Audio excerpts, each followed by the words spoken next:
Si pensáramos cuáles son los males de nuestra sociedad actual, de la Argentina, del mundo, yo creo que la lista sería extensísima. Hay muchísimas áreas donde vemos con gran preocupación los males, los flagelos que atacan a la humanidad, que nos atacan a todos. Pero yo esta noche quiero referirme a dos grandes áreas. Primero es la corrupción de la justicia. ¿Se dieron cuenta cuán corrupta está la justicia? Yo no estoy hablando que todos los jueces son corruptos, no, de ninguna manera. Pero que hay jueces corruptos que reciben coimas y se dejan comprar y hacen la vista gorda y no hacen justicia, eso hace que el mal avance y todos los ciudadanos padecemos, porque mientras que unos se enriquecen por corrupción, otros se mueren de hambre por falta de recursos. Y otro de los males que está instalado en Argentina y en el mundo es la crisis económica, ¿sí o no? Corrupción de la justicia y crisis económica. La lista es interminable, pero yo me quiero referir a estas dos áreas. Pero en este estudio yo voy a abordar la primera área, la corrupción de la justicia. Y este mismo estudio, en la segunda parte, en una próxima vez que lo dé, voy a continuarlo y voy a hablar sobre la crisis económica. Los creyentes en el único Dios verdadero podemos confiar plenamente en el poder y la bondad del Señor para hacer frente a los momentos de dificultad en la vida. ¿Sí o no? ¿Podemos confiar en Él? Porque nosotros no tenemos por qué andar ahí temblando de miedo por la inflación, por la corrupción de la justicia, por las necesidades. Nosotros tenemos un Padre que es rico, dueño del oro y la plata del mundo. Y si nosotros somos hijos de ese Dios, ¿por qué tener miedo? Tenemos que tener confianza. Él nos ha dado de comer, dice la palabra, Jesús lo dijo, que si Él es capaz de dar de comer a los pajarillos que vuelan por el aire y de vestir a los lirios del campo, ¿cuánto más a nosotros, hombres de poca fe?, le dijo a los discípulos. Así que, hermano, es tiempo de confiar. Hoy veremos que aun cuando falla la justicia de los hombres, la misericordia y la grandeza de Dios siguen firmes e inquebrantables. Firmes e inquebrantables porque Dios es así. Por lo que los creyentes podemos descansar confiadamente en los brazos de un Dios soberano, todopoderoso. Estudiaremos en el libro de Habacuc, en el Antiguo Testamento, que el justo por su fe vivirá. Habacuc escribió estas profecías alrededor del año 615 a.C., pero su mensaje es asombrosamente apropiado para los problemas actuales que vive el mundo y la sociedad del siglo XXI. El tema de este estudio es fe en momentos de dificultad. Fe en momentos de dificultad. Y vamos a descubrir que estos males que yo mencionaba hace un momento ya existían en la época de Habacuc, nada más que ahora han aumentado en una manera exagerada. Y lo primero que vamos a ver es que las preguntas intrépidas del profeta, las preguntas intrépidas del profeta. ¿Qué quiere decir intrépidas? Osadas, valientes, quizás hasta podríamos decir atrevidas, pero con temor de Dios. Él le planteaba a Dios lo que muchos de nosotros quisiéramos plantearle y quizás lo hacemos. Y vamos a leer en Habacuc, en el capítulo 1, los versículos 1 al 4. Estoy usando la Reina Valera contemporánea. Allí dice, comenzando el capítulo 1, versículos 1 al 4, profecía y visión del profeta Habacuc. ¿Hasta cuándo, Señor, te llamaré y no me harás caso? ¿Hasta cuándo clamaré a ti por causa de la violencia y no vendrás a salvarnos? ¿Por qué permites que vea yo iniquidad, es decir, injusticia, maldad? ¿Por qué me haces espectador del mal? Solo veo destrucción y violencia. Ante mis ojos surgen pleitos y contiendas. Por eso tu ley carece de fuerza y la justicia no se aplica con verdad. Corrupción de la justicia. Por eso los impíos, los malvados, los pecadores, asedian, rodean y persiguen a los justos y se tuerce la justicia. Porque hoy, hermanos, miramos la sociedad y la gente honesta y la gente decente está entre rejas. Toda su casa enrejada. Y los malvivientes, los asaltantes, los criminales están sueltos. O sea que nosotros tenemos que cuidarnos de los otros. Estamos encerrados por miedo a la violencia, al robo, al saqueo, a los que nos puedan hacer. Pero sin embargo, nosotros tenemos que confiar en un Dios soberano que vela por nosotros, que tiene cuidado de nosotros.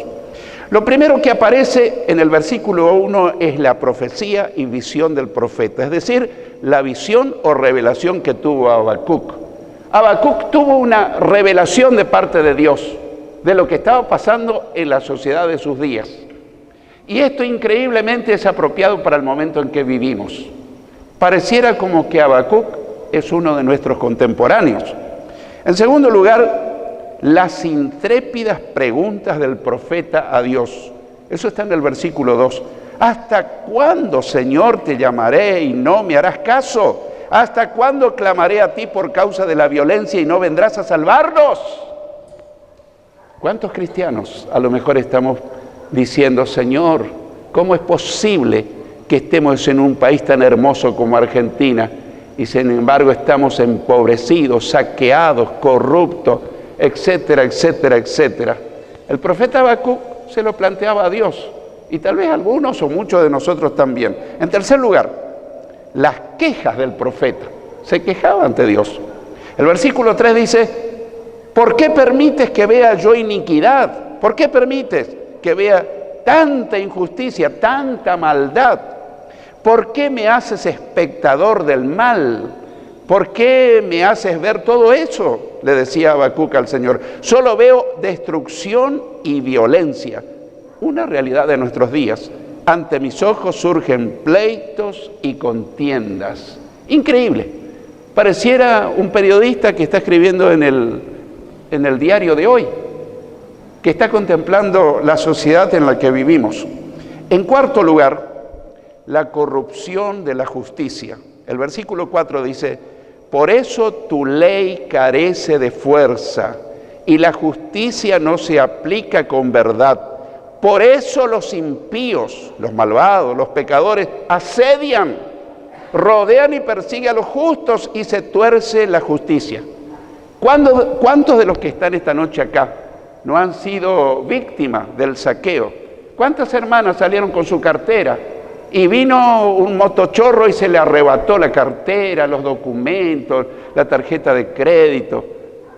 Y vivimos nosotros confiados. Y uno dice, ¿qué pasa? Es que hay tanta corrupción, tanta maldad.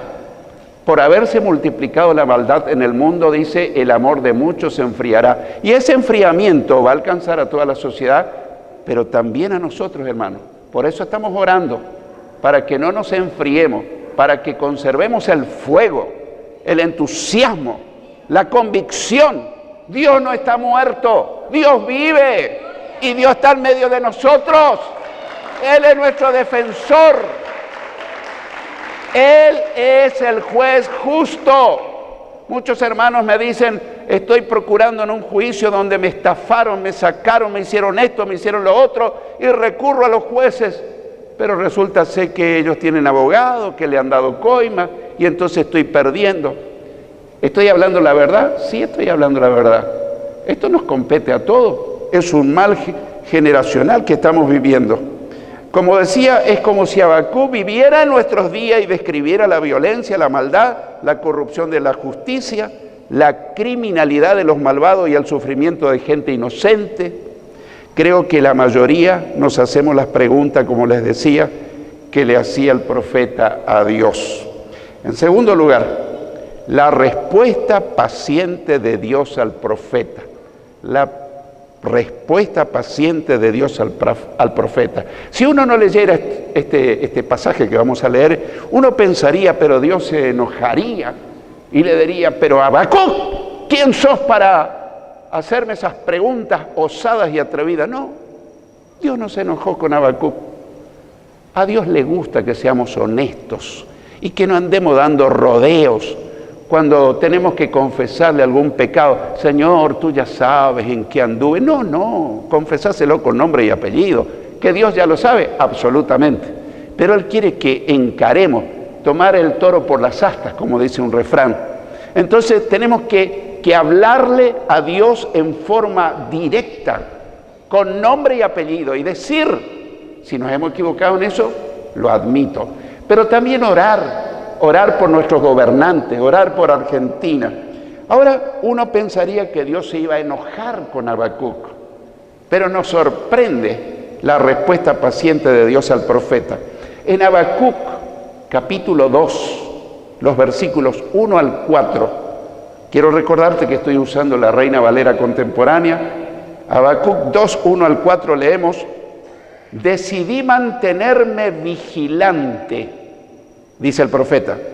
Decidí mantenerme en pie sobre la fortaleza. Decidí no dormir hasta saber lo que el Señor me iba a decir y qué respuesta daría a mi queja. Y el Señor me respondió y me dijo: escribe esta visión, grábala sobre unas tablillas para que pueda leerse de corrido. La visión va a tardar todavía algún tiempo, pero su cumplimiento se acerca y no dejará de cumplirse. Aunque tarde, espera a que llegue, porque vendrá sin falta, no tarda ya. Otra versión dice no tardará. Aquel cuya alma no es recta es arrogante, pero el justo vivirá por su fe. Quiero hacer énfasis en este último versículo. Aquel cuya alma no es recta es arrogante, es engrupido, es orgulloso, es altivo. Pero la palabra de Dios dice que Dios rechaza a los soberbios y da gracia a los humildes. Si todos nuestros gobernantes se doblegaran ante el Dios de los cielos, le pidieran perdón, le pidieran dirección para gobernar Argentina, yo creo que habría un cambio radical en toda la Argentina y en el mundo entero. Pero no ocurre eso. Pero la iglesia está para orar por los gobernantes, para que Dios tenga misericordia y ellos se vuelvan a Dios de todo corazón. Muchas veces usamos poco tiempo para orar por los gobernantes. La palabra de Dios dice que tenemos que orar por ellos, para que vivamos quieta y reposadamente. Pero el justo por su fe vivirá. Aunque la sociedad, aunque la situación sea adversa, nosotros tenemos algo que la sociedad en general no la tiene: una fe puesta en aquel que todo lo puede. Pase lo que pase, venga inflación, suba el dólar, ocurra lo que ocurra, se haya corrompido la justicia humana, hay un juez sentado en el trono y ese es nuestro juez y que nos defiende. Abogado tenemos para con Dios el Padre, a Jesucristo el justo. Sí, Señor, Dios es justo, por más que la justicia humana se haya corrompido. En primer lugar, vemos el profeta lo que dice, versículo 1, decidí mantenerme vigilante. Él no es que oró y se echó a dormir, sino que él estaba expectante. Decidí mantenerme en pie sobre la fortaleza, decidí no dormir hasta saber lo que el Señor me iba a decir y qué respuesta daría a mi queja.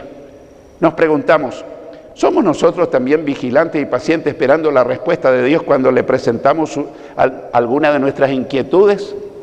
Quizás no nos dimos cuenta. Oramos a Dios, le planteamos problemas, situaciones críticas, pero después es como que no estamos esperando.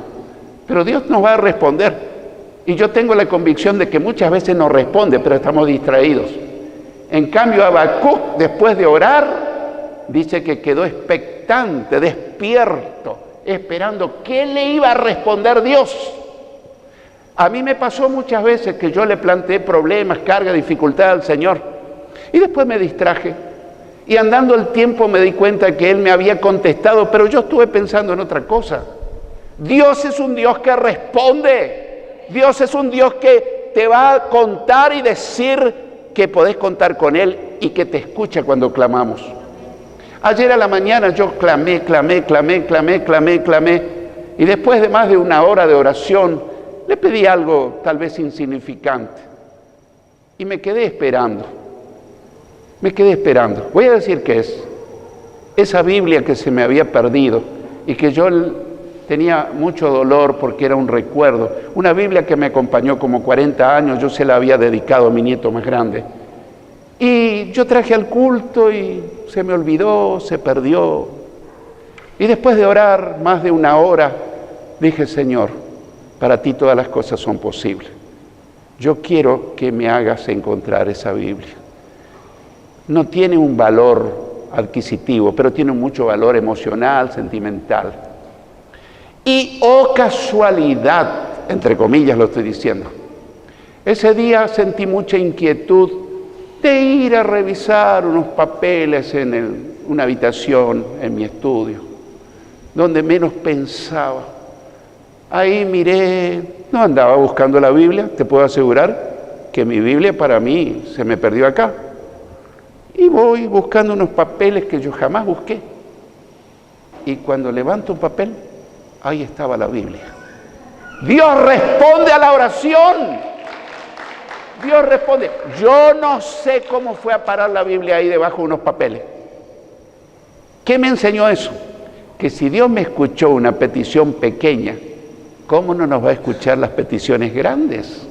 Es como que el Señor me dijo, ¿te diste cuenta que te estuve escuchando? La hora o más de la hora que estuviste orando, punto por punto te estuve escuchando, y si te respondí con una Biblia, te voy a responder con todas las peticiones. Esa es la promesa para vos, mi hermano.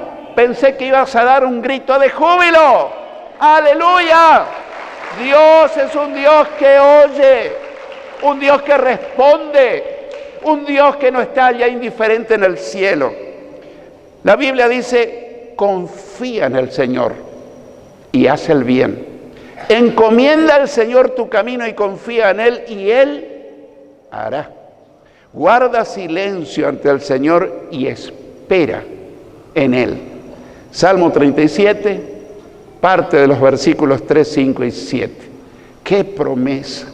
Nada más que a veces nos dejamos contagiar por las inquietudes que toda la gente tiene. No sabemos esperar en Dios. Pero acá nos está diciendo el salmista que él esperó en Dios, confió en Dios, entregó la carga a Dios y Dios se hace cargo. Alguien alguna vez me dijo que mientras nosotros creemos que vamos a solucionar algún problema, Dios no se hace cargo. Y yo lo experimenté en mi propia vida. Pero cuando nos rendimos y decimos, Señor, esto no puedo, definitivamente te entrego el paquete porque yo no lo sé manejar. Me he dado cuenta que en ese momento Dios empieza a actuar. Es como si Él me dijera, ahora que reconoces tu limitación, yo me hago cargo de lo que vos no podés hacer. Una y otra vez. ¿Habrá ocurrido en tu vida? Quizás no. Quizás viniste al culto con un paquetón. Pero el Señor te dice, hijo mío, si me entregas tu paquete, yo voy a empezar a mover mi mano en favor tuyo. No importa cuál corrupta está la justicia, no importa cuánta crisis económica haya en nuestro momento, yo estoy en el trono. Jesucristo dijo, toda potestad me ha sido dada en el cielo y en la tierra. Jesucristo vive, Él está vivo y vive en tu corazón y en el mío. Gloria a Dios, gloria a Dios. En segundo lugar, el profeta dice en el versículo 2, y el Señor me respondió y me dijo, escribe esta visión, grábala sobre una tablilla para que pueda leerse de corrido. La visión va a tardar todavía algún tiempo, pero su cumplimiento se acerca y no dejará de cumplirse. Aunque tarde, espera a que llegue porque vendrá sin falta, no tarda ya. Dios tiene su tiempo y tiene su forma de actuar, que es diferente a la nuestra. El culpable no quedará siempre impune. Ahora estamos acostumbrados que la impunidad es el pan nuestro de cada día. ¿Cuántos criminales quedan impunes, libres, cadena perpetua, pero están un tiempo y afuera y siguen matando? Justicia corrompida. El culpable no quedará para siempre impune y el inocente que sufre recibirá su recompensa si sabe esperar en el Señor. Si sabe esperar en el Señor. Dios dice: mis caminos y mis pensamientos son más altos que los de ustedes, más altos que los cielos sobre la tierra. Isaías 55:9. El salmista dice: ¿por qué te abates, oh alma mía? ¿Y por qué te turbas dentro de mí? Espera en Dios, porque aún he de alabarle, salvación mía y Dios mío. Salmo 42:5. En tercer lugar, el Señor hace esta declaración de inmenso valor para todos los tiempos. En el versículo 4, aquel cuya alma no es recta es arrogante. Vos mirás una persona arrogante y la Biblia dice que su alma internamente no es recta, no es temerosa de Dios. La arrogancia es una exteriorización de lo que hay dentro nuestro. No es un alma recta. Pero el justo vivirá por su fe. ¿Quién es el justo? Si dice la Biblia que no hay justo ni aun uno. Cuando uno confiesa todos sus pecados a Dios y recibe a Cristo en el corazón, Él nos perdona totalmente, nos regala la salvación del alma, la vida eterna, y nos declara justos, como si nunca hubiésemos pecado. Y justificados pues por la fe, tenemos paz para con Dios por medio de nuestro Señor Jesucristo. Romanos 5:1. Hermano, hay promesas de Dios para los que creen. Esta declaración la repite el apóstol Pablo, porque en el Evangelio se revela la justicia de Dios que de principio a fin es por medio de la fe, tal como está escrito: el justo por la fe vivirá. Romanos 1:17. Y es evidente que por la ley ninguno se justifica para con Dios, porque el justo por la fe vivirá. Gálatas 3:11. Todas son transcripciones del Antiguo Testamento de lo que Dios le inspiró a Habacuc. Y el escritor a los Hebreos dice: porque dentro de muy poco tiempo el que ha de venir vendrá y no tardará, pero el justo vivirá por la fe, y si se vuelve atrás no será de mi agrado. Hebreos 10, 37 y 38. Y estamos en un tiempo donde muchos creyentes se vuelven atrás. Pero hermanos, tenemos que perseverar.